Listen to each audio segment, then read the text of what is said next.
Dako muna tayo mga kabombo dyan sa bahagi ng Senado. May mga kaganapang ating tutugay-gayan ng Department of Budget and Management.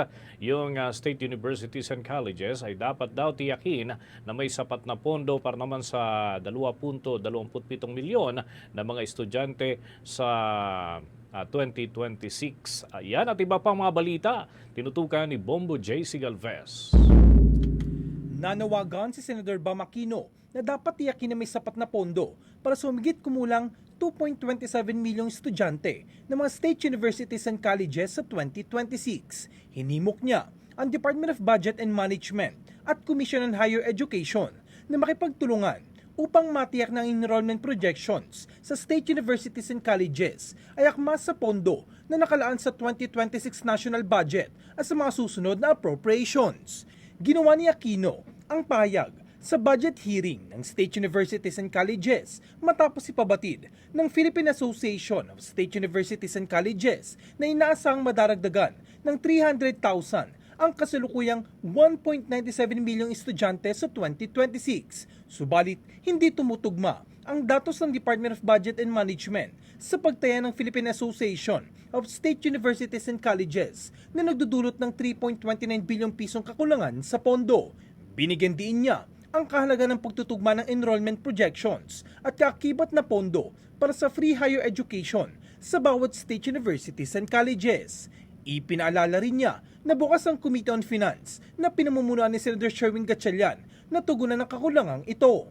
Tiniyak ni Aquino na ibabalik ng komite ang 12.3 bilyong pisong budget deficit at bibigyan ng state universities and colleges ng sapat na pondo para sa capital outlay, maintenance and other operating expenses at personal services sa ilalim ng 2026 budget.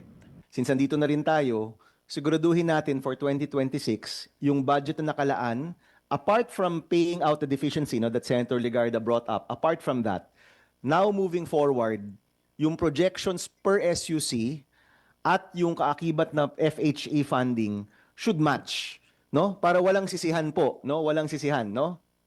But wag tayong pumayag na bababa yung enrollment. Dapat pataas yung enrollment because that's really that's where we want to go, no? I requested this kay Chairperson ng group is here, no? Magandang umaga, ma'am. Good morning po. Oh, ito Sorry, po, I'm late. na-request ko po ito sa kanila. We want to know the true cost per student per SUC. No, we requested for this data. Wala pa yung data na yan. Maybe before the budget is done, we can have that data. Para malaman din ho natin magkano yung ginagastos natin for each of the SUCs per student. No? Isama ho natin yung ating budget, pati yung FHE. We will know how much we're really spending per student across all the 104 SUCs. Alam naman natin yung iba mas mataas talaga, yung iba mas mababa. But by knowing that amount, we will be able to compute better kung magkano yung kailangan nating mapondohan para wala na pong deficiencies moving forward. Samantala, binigyan din ni Senator Francis Pangilinan ang kagyat na pangangailangan na dagdagan ng pondo para sa higher education upang tugunan ng kakulangan sa access sa buong bansa.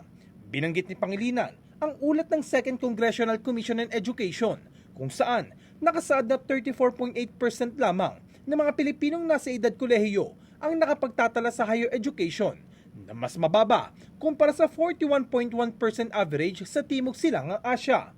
Mas nakababahala ang mga bilang sa Bangsamoro Autonomous Region in Muslim Mindanao kung saan bumaba ang partisipasyon sa edukasyon sa 18% lamang.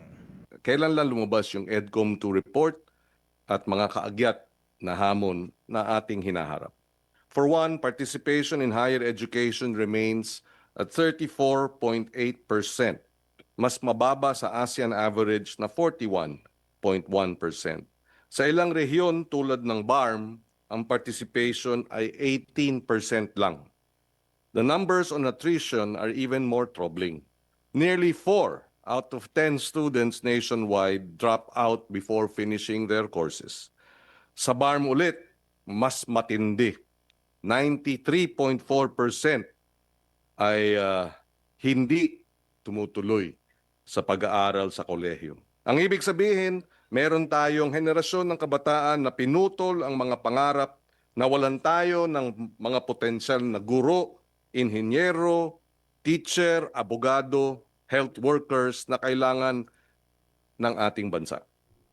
Para sa Bombo Network News, ako si Bombo JC Galvez, and this is Bombo Radio Philippines, the #1 and most trusted source of news and information. Basta Radio, Bombo!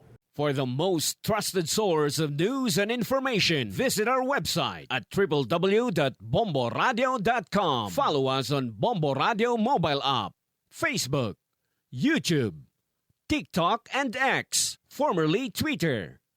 Like, share, and stay connected. Anytime, anywhere.